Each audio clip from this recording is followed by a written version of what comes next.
നക്ഷത്ര വിളക്കുകളും കരോൾ ഗാനങ്ങളും കൊണ്ട് ലോകം മുഴുവനും ക്രിസ്മസിന് വരവേൽക്കുവാനായിട്ട് ഇങ്ങനെ ഒരുങ്ങി നിൽക്കുകയാണ്.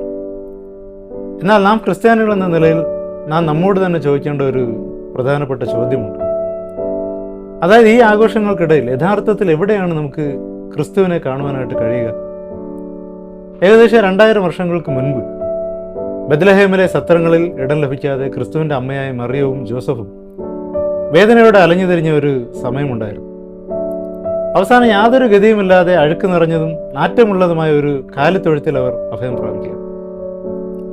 ഈ ലോകത്തിന്റെ രക്ഷകൻ ഒരു കൊട്ടാരത്തിലല്ല, മറിച്ച് തണുപ്പും ദാരിദ്ര്യമുള്ള ആ പുൽക്കൂട്ടിലാണ് ജനിക്കാൻ തിരഞ്ഞെടുത്തത് എന്നത് നമുക്കുള്ള വലിയൊരു സന്ദേശമാണ്.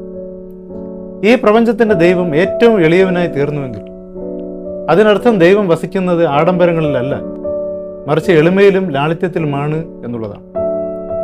നമ്മൾ നമ്മുടെ വീടുകളിൽ വലിയ ക്രിസ്മസ് മരങ്ങൾ അലങ്കരിക്കുമ്പോഴും അല്ലെങ്കിൽ വില കൂടിയ വസ്ത്രങ്ങൾ അണിയുമ്പോൾ ഒരു നിമിഷം ഓർക്കുക, ചുറ്റും ഇരുട്ടിൽ കഴിയുന്ന, ഒരു നേരത്തെ ആഹാരത്തിനായി കൈനീട്ടുന്ന, രോഗത്താൽ വലയുന്ന എത്രയോ പേർ നമ്മുടെ ഇടയിലുണ്ട്.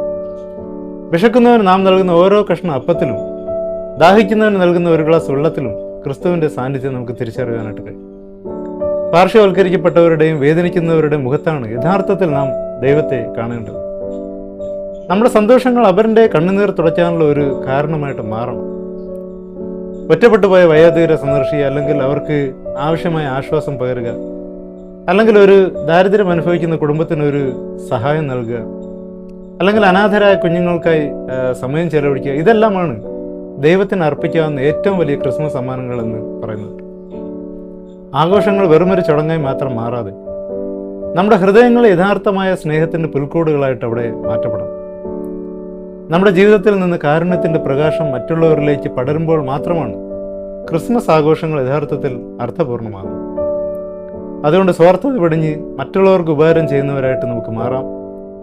മറ്റുള്ളവരുടെ ദുഃഖങ്ങളിൽ സാന്ത്വനമായി മാറുന്ന ഓരോ മനുഷ്യൻ്റെ ഹൃദയത്തിലും ക്രിസ്തു ഓരോ നാളും ജനിക്കുന്നു എന്നുള്ളതാണ് സത്യം.